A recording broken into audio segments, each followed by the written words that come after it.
My son passed away after just a month of being in this world. I do not want to dwell on the details and bring back the tears, but the sound of my wife's sobs is something I will never forget. Grief is an ugly thing, so damn ugly.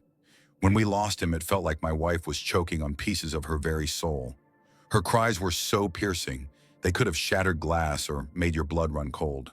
Those cries soon turned into screams, screams aimed at the universe, at whatever cruel, twisted higher power allowed this to happen, at herself and at me. She screamed until her throat was raw and shredded. To be honest, I did not cry. I cannot even remember if a single tear fell from my eyes. But it was not because I was not hurting. It was because it felt like she was already crying for the both of us. There is no pain more shared than a grieving mother's cry. I wish there was some sort of manual on how to deal with grief, like a grief for dummies or something. I could have really used one, especially to prepare me for what was coming both before and after. Before, it is like waiting, staring at an hourglass as the last grains of life slip away.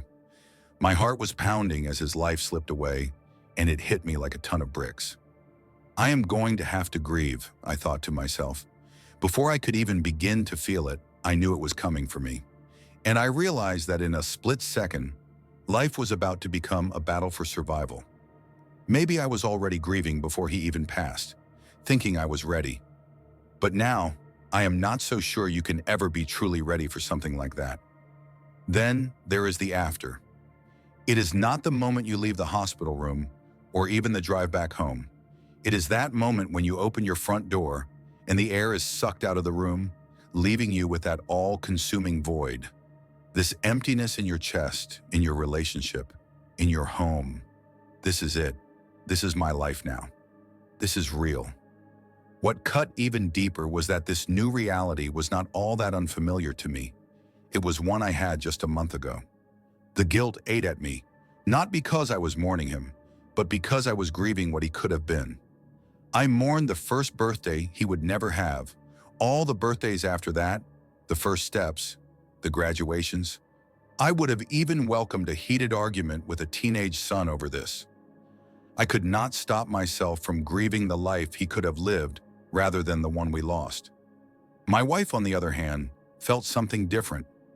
She longed for the feeling of his skin against hers, for the moments she sang to him, even for those 3 a.m. wake-up calls when he cried again.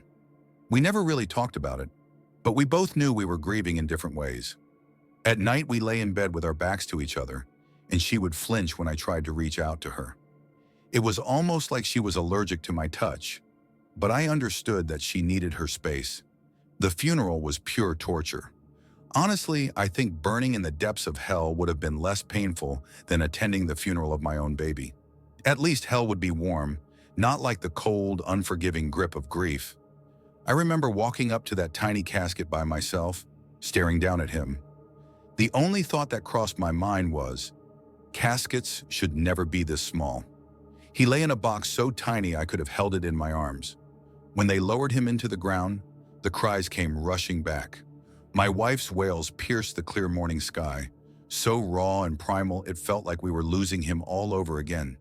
But instead of collapsing into my arms, she crumbled to the ground, like she wanted to be buried with him. Then you come back home and open that front door again, and the emptiness hits you even harder. Everything feels even more real. We packed up our son's nursery, boxing up his future along with it, and then we argued over whether to throw it all out. She wanted to put everything in the attic, but I told her I would never be able to go up there again if we did that. So we just left everything in that room, letting it gather dust. The door stayed shut all the time, but never locked, just closed. I guess it was a reflection of our grief in a way.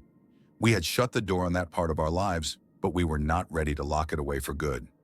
Each day does not get easier. It just gets further away from that day. The mornings are the hardest. You wake up, your eyes slowly open. The morning sun filters through the window, and then you remember. You are grieving as if you could ever forget. The little things started to set us off. One of us would forget to do the dishes, and before long, it would end with someone sleeping on the couch or going out for a long drive in the middle of the night. We tried couples therapy, but we needed so much more than that. It was not even about us anymore. It was about him. He was the wedge driving us apart. I was at my breaking point, unsure of how to handle any of this, when I came home from work one day and heard a soft humming coming from our bedroom. My eyebrows knitted together as I headed upstairs. The last time I heard her hum that tune was at the hospital, right before the heart monitor gave its final hum. When I pushed open the door that was barely cracked, it felt like I had stepped into a dream. There she was, lying on our bed, cradling a baby in her arms, looking down at him like she could see the entire universe. Every planet, every star, every galaxy. I remember pinching my thigh as I watched her, the sharp sting grounding me in reality. She was so caught up in that moment, I could have stood there forever and she still would not have noticed. "Honey?" She finally looked up at me. "Oh, hi." She forced a smile that felt so distant, like it did not belong to her anymore. What? What are you holding?" "Oh, this? It is a reborn doll." I raised an eyebrow at her.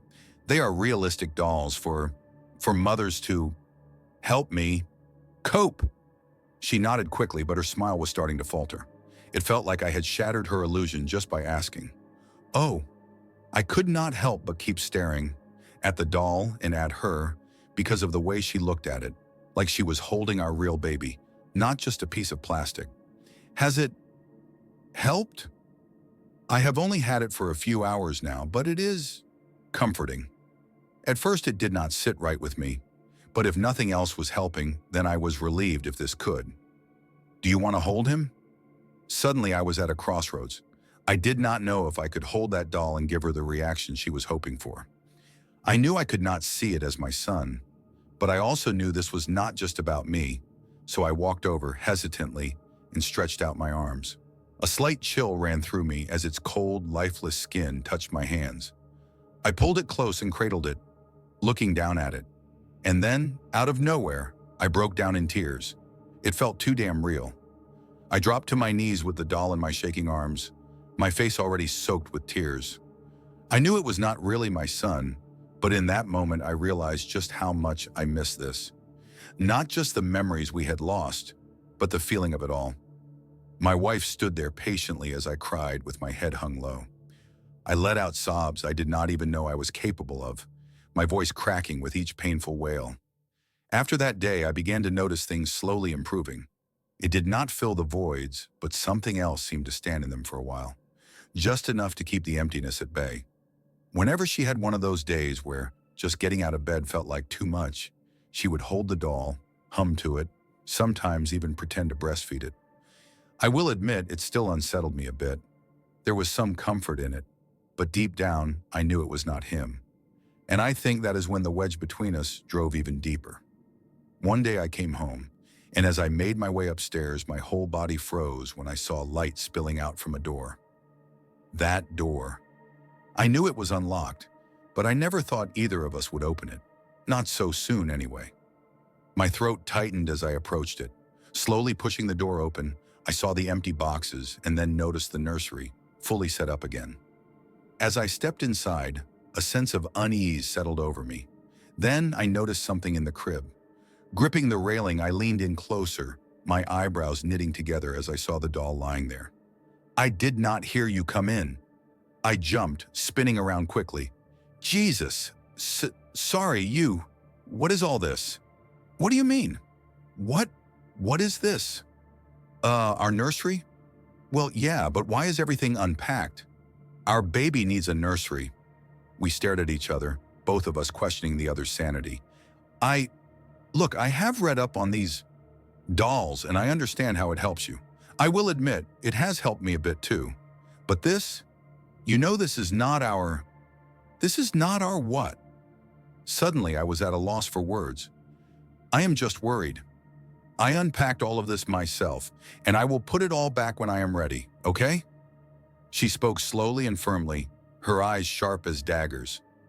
I had a million things I wanted to say, but all that came out was, "Okay. I think I need some time alone with him." I nodded, avoiding her gaze as I slipped past her. I was really trying to be patient with her, I swear I was, but I just could not bring myself to go along with the lengths she was taking this.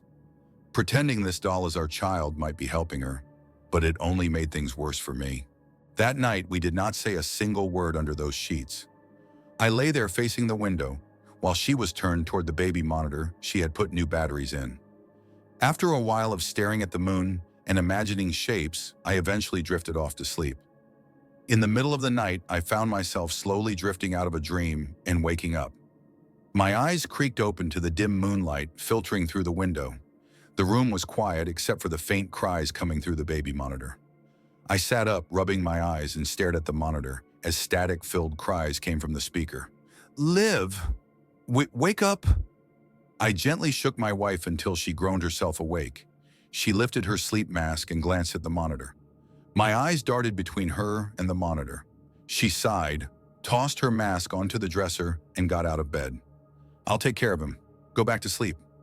I stared at her wide-eyed, my throat tightening, as she groggily walked out of the room. As she entered the nursery, I could hear her through the monitor. "Shh, shh, it's okay." I blinked, frozen like a deer in headlights, as I listened to her hum, the crying gradually fading away. My eyes shifted toward the door as she walked back in, grabbed her sleep mask, and laid back down. She did not say a word, and I just continued to stare. A part of me wanted to go into the nursery, but instead I lay there, my eyes dry and bloodshot. Before I knew it, the sun was up, and it was time for work. I slowly got out of bed and stiffly got ready. I tried to convince myself that it was all just a dream, but I knew I had already woken up from one. After getting dressed, I kissed her while she slept and left the room. As I passed the nursery, I paused. For a moment, I thought about going in, but instead I pressed my ear against the door. Nothing. Just complete silence. I was not even sure what I was hoping to hear. I did not know if hearing something would have made me feel more or less insane. That day at work was brutal. I kept nodding off at my desk and struggled to focus on anything anyone was saying to me. The whole day felt like a blur. When I got home, the first thing I wanted to do was ask my wife what the hell happened last night. But after the incident in the nursery, I was scared she would tell me that the doll crying was normal because it was our son. When I walked through the door, I was ready to collapse. My wife was at the sink, washing dishes, and she turned her head as I came in. "Hey, hun. Hi. How was work?" The usual. "Be quiet when you go upstairs." I just put him down and it wasn't easy, she said with a chuckle. "I'll be careful not to wake him." I nervously cleared my throat as she shot me a quick, sharp glance before looking away. At least I was making an effort to play along. I quietly made my way upstairs, trying to avoid making any noise with each step. As I passed the door, I felt my breathing and heartbeat come to a halt. There was something about it that always left me breathless. Dinner was so quiet you could hear a pin drop before it even hit the floor. The only sounds were the clinks of silverware and the occasional sip of drink. "I was thinking about taking him to a mommy and me class," she said. I looked up, my chewing slowing. "Does that sound good?" I bit my tongue and forced a smile. I couldn't tell if she was serious or if she was just trying to make conversation. "I also wish you'd spend more time with him. You avoid the nursery like it's contagious," she said with a weak laugh. I'll make sure to do that." "Thank you." Watching her eat, I could see how hard it was for her to get the food down. She was trying her best, really trying. I felt guilty for not being more understanding. It was tough accepting that we were grieving in different ways, no matter what we did. I was at a crossroads, feeling like our grief was pulling us further apart rather than helping us come together. But what kept nagging at the back of my mind was last night. The crying. How could it have been crying? It didn't seem to surprise her at all. I tried to think of logical explanations. Maybe she had set an alarm with a baby crying sound. Or perhaps there was a speaker inside the doll to make it seem more real. That could be possible, except for one thing. It sounded so much like him. If you're not a parent, a baby crying is just a baby crying. But I could pick out those cries in a crowd. Maybe it was just my grief playing tricks on me. I couldn't be sure.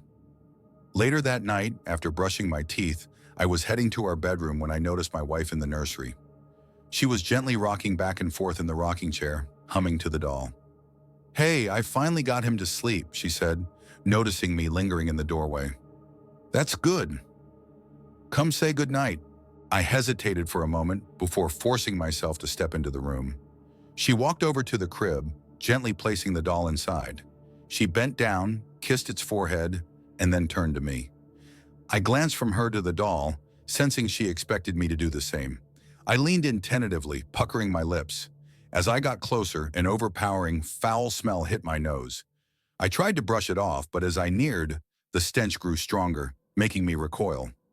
My wife shot me a horrified look as I gagged, pressing my hand to my mouth. "What on earth is wrong with you?" I'm sorry, him, not it, him. Okay, he smells like a trash heap. Does he have built-in waste management or something? Tears sprang to her eyes as I turned away, overwhelmed with guilt and shaking all over. Just admit that you think this is some kind of joke, that you think I'm embarrassing myself or that I'm losing it. Just say it. Liv, no. Actually, don't. Just sleep somewhere else tonight. The couch, the sidewalk, I don't care. Okay. I bolted out of the room before I could break down in anger and tears. I felt like a terrible monster. Trying to balance both our healing was tearing me apart, and it was tearing us apart. I curled up on the couch and screamed into a pillow, leaving tear stains on the fabric. I sobbed until I was utterly exhausted, eventually falling asleep. Suddenly, I was jolted awake by the sound of glass shattering. I sat up quickly, my vision blurred as I scanned the dark room. Throwing the blanket aside, I stood up and searched for the source of the noise, running my hand along the walls to find a light switch. My eyes widened in shock as something sharp pierced the bottom of my foot. Fuck, shit, I muttered to myself, lifting my foot in pain. I hopped around the kitchen, trying to avoid the shards of glass scattered across the floor, until I finally found a light switch.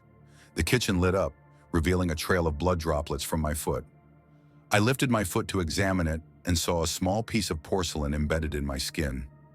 I took a deep breath, bit my cheek, and yanked it out. Suppressing a scream, I placed the bloody shard on the kitchen counter. As I looked down, I noticed white powder on the bottom of my foot. I limped around the kitchen, soon discovering a broken cookie jar and a flour bag spilled everywhere. God damn it! I quickly wrapped a clean dish rag around my foot and began picking up the glass shards.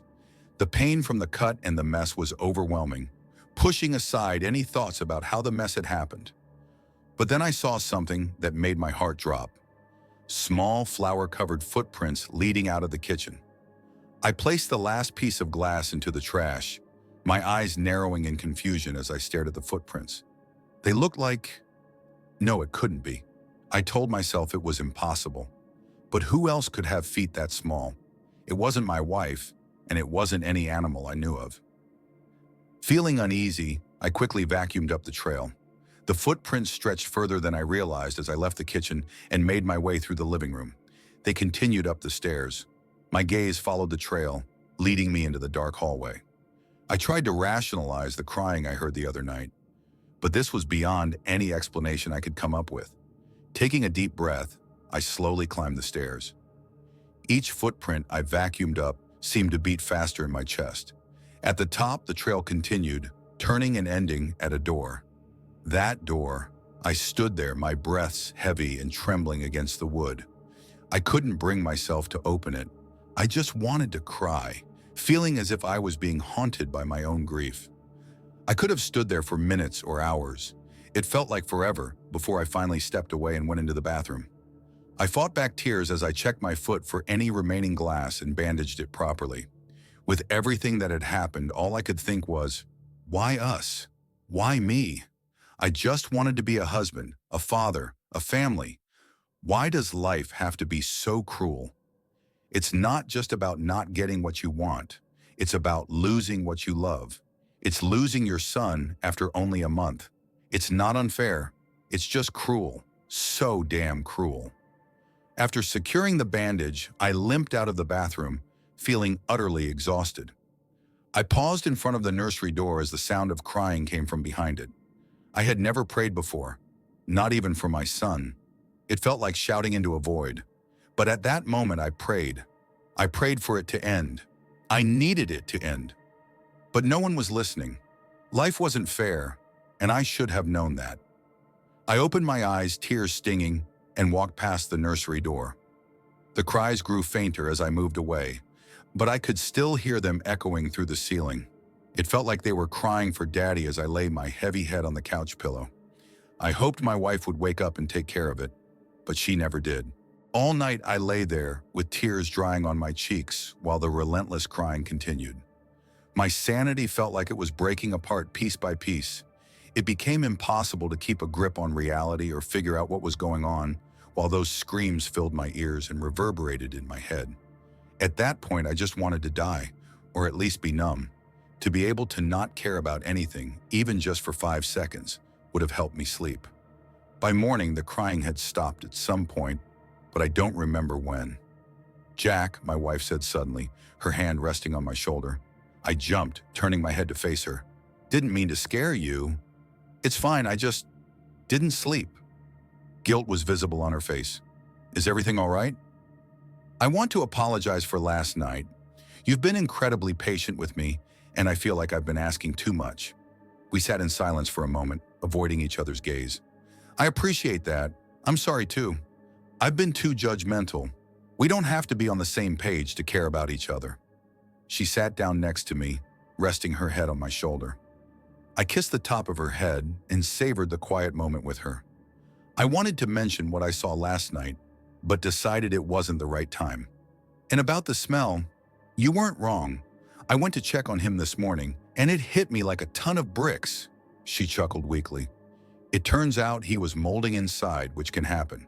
I contacted the seller, and she said it's due to poor upkeep." Suddenly, she burst into tears, collapsing against my chest.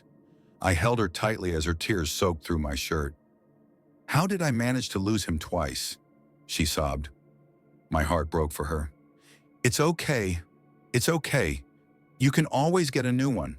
"No, I can't." I looked into her eyes, deeply concerned. "Olivia, can we be honest for a moment? No hard feelings?" She nodded slowly. "It's a doll. You can get a new one." Even then, I had pushed the wrong buttons. She ripped herself from my arms and stormed upstairs. "You don't get it. You never did." "You know what? No, that's not fair. None of this is fair." Before I could say anything more, she had already reached our bedroom, slamming the door behind her. I buried my face in my hands, taking deep, slow breaths. Everyone always says grief brings people closer together, but all it seemed to be doing was tearing everything apart. My marriage, myself, my grasp on what's real and what isn't. The next workday was a blur. I even got a reprimand from my boss for lack of work ethic. When I got home, I was met with a distraught wife.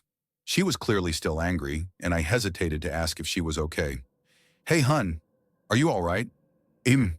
I threw him out. "Oh, I'm so sorry. Are you?" "Liv." "Surprised you didn't say, 'Thank God.'" "Look, I'm sorry about this morning, but I'm trying, and I know you know that. But it's hard when you keep flying off the handle. Do you want to see somebody? A grief counselor?" He was my grief counselor. That's why I'm getting another one, just like you said. Right? Right. Whatever works for you. I offered a weak smile. She sipped her coffee, her eyes distant, as if she were staring at something that wasn't there. You could tell just by looking at her that she was on the edge. But I couldn't push any further, for both our sakes. She let me sleep in our bed that night, but we didn't exchange more than a good night. I could feel the back of her legs against mine. At some point, she even turned towards me in her sleep, but she didn't want to touch me. She needed space, and I gave it to her. A night without the doll in the house gave me the best sleep I'd had since he died. I woke up feeling refreshed for once, but quickly noticed the emptiness next to me. She must have gotten up early. As I left the bedroom, my brows furrowed when I heard humming from behind the nursery door. My puzzled expression deepened as I saw my wife cradling the doll in her arms. "Good morning. I thought you had to get rid of him." "Good morning, and I did. This is the new one," she said with a smile. "Wow, already? So fast." "Express shipping," she shrugged with a chuckle. "Sweet. I'm gonna try and put him down for his nap. Could you brew me a cup?" "Yeah, sure," I replied with a smile before closing the door behind me. The moment she was out of sight, I stood there, utterly confused. How could she have gotten a new one so quickly? It didn't add up. She'd gotten so attached to the previous doll, and it hurt to think she might be lying to me. After brewing the coffee, I set the mugs on the table and read the news on my phone as I waited for her to come downstairs. He didn't put up a fight, thank God. She sighed with relief as she came down the stairs. That's good, I said, sipping my coffee while keeping my eyes on the screen. She sat across from me, taking slow sips as she stared off into space. I glanced up occasionally, noting how she tapped her finger against the mug and bit her cheek. Are you all right? She laughed softly, circling her finger around the rim of the mug. Weather's nice today, she said, her voice distant. It is. Maybe you should spend some time outside. You could take him out for a walk. Yeah, that sounds nice, she replied dreamily. I helped her get the baby carriage that we'd never used and watched with unease as she placed the doll in it. Hope you two have a nice time, I said with a forced smile. We'll be back soon. We shared a quick kiss before she headed out the door. Finally, I could breathe. It was only a few hours, but it felt like a chance to think. The past few nights had been beyond my wildest expectations of grief. I knew it would be haunting, but not like this. I've always been skeptical about the supernatural, but after the constant crying and the footprints, I couldn't find any logical explanation.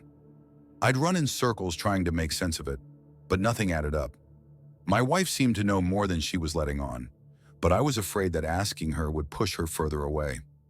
I couldn't afford to lose her, too. Our grief wasn't just diverging, it was going in completely opposite directions. She needed the doll to heal, while I needed it gone to heal, but I didn't know how to get rid of it without causing her more pain. I thought about hiding it and making her believe she misplaced it, but that felt cruel. I didn't want to add to her distress. By the time she returned, I hadn't made any progress. I still didn't understand what was happening, and my pain only deepened. Are you feeling better? I asked as she walked in. Yeah, it was nice to get some sun. This little guy enjoyed it too. Didn't you? She gushed. I felt uncomfortable watching her treat the doll as if it were our son, but I had to respect her way of coping. To soothe myself, I told myself that I was just under a lot of stress and that my grieving mind was playing tricks on me. Maybe being haunted by him was better than never seeing him again. That night she laid close to me, our legs intertwined as she fell asleep against me, her arm across my chest. I missed her warmth so much. I thought his death had cooled her touch, but she was still so warm and comforting. It was easy to fall asleep with her next to me, like a child with their favorite stuffed animal. But I was foolish to forget that life isn't just unfair, it's cruel. In the middle of the night, I was jolted awake by the cries coming through the baby monitor again. This time, as I opened my eyes, I realized I couldn't move. My heart raced as I tried to draw in panicked breaths. My jaw trembled as I attempted to speak, but my pleas for help were caught in my throat. Tears streamed down my face as I waited for my wife to wake up, but she didn't. I was trapped on the bed, unable to do anything but listen to the cries. I wanted to scream, sob, punch a wall, but I was powerless. Suddenly, the speaker cut out, the cries stopping with a static-filled screech. My ragged breaths filled the silent room as I remained frozen. I couldn't even manage a groan to wake her. Then I heard the creak of a door opening from the hallway, and the cries started again. Not through the speaker, but from the hallway. The cries sounded distorted. They were deeper, more drawn out, sending goosebumps all over me. I squeezed my eyes shut, praying for the ability to move as the cries grew nearer. The bedroom door creaked open slowly, and the deep cries filled the room. I glanced at my wife, who was somehow still asleep. I wondered if this was all in my head. I couldn't see it, but I could sense it getting closer. With every step, its cries grew more guttural, as if it were gargling on its own blood. When it was right by my ear, the sobs were deafening. I felt trapped, unable to move or hear anything besides this suffocating, disorienting crying that felt like I was drowning in molten tar. "Dada!" it gurgled. In an instant, I felt my entire body unlock. A scream exploded from me, a scream that seemed to burst forth like a dam breaking. I threw myself off the bed and into the corner of the room, my cries of terror filling the space. "Jesus Christ!" my wife shouted, finally waking up. She ripped off her sleeping mask and turned on the lamp. I curled up in the corner, my body shaking uncontrollably. "My God, what happened? He was..." I struggled to form words between my sobs. "Jesus!" She got out of bed and knelt next to me, her touch making me flinch. "What happened?" I turned to her, my eyes wide with fear. Instead of answering, I stumbled to my feet and headed for the door. "Where are you going? What happened? Jack!" I ignored her as I flung open the nursery door. My eyes scanned the room frantically until they landed on the crib. "Jack, what are you doing? I'm not doing this anymore. Jack, can we talk about this?" Her eyes widened in horror as I yanked the doll out of the crib. "You're right, Olivia, this isn't a doll. This, is a fucking parasite, and I want it gone. Jack, please, that's our son. No, it's fucking not." She flinched as my voice roared through the room. "Stop, please." Her tears streamed down her face as I shook the doll violently in front of her. "This isn't our son." In one final surge of fury, I grabbed the doll by its throat and hurled it to the ground with all my strength. The doll shattered, its insides spilling out across the floor. In that moment, I realized two things. Caskets aren't supposed to be that small, and reborn dolls aren't supposed to have internal organs. My wife collapsed to her knees, wailing the cries I could never forget. My breath caught in my throat, my heart nearly stopping, as I stared down at the grayish organs and mushy skin that now lay scattered. Her trembling hands reached out, trying to gather the remnants. I slowly looked up at her, horror etched into my face. "Olivia, what is this? He didn't belong down there. He belongs with me, with us." The room was silent except for her broken sobs, and the haunting realization of the grotesque truth weighed heavily in the air. As I stood there, numb and paralyzed by what I had just witnessed, I understood that our grief had twisted reality into a nightmare we could no longer escape. The doll had been a vessel for our loss, but its revelation had shattered any remaining semblance of normalcy. And in that moment, we were left with the cruel, unrelenting truth. Some losses never truly leave us. They simply become the shadows we can never fully outrun.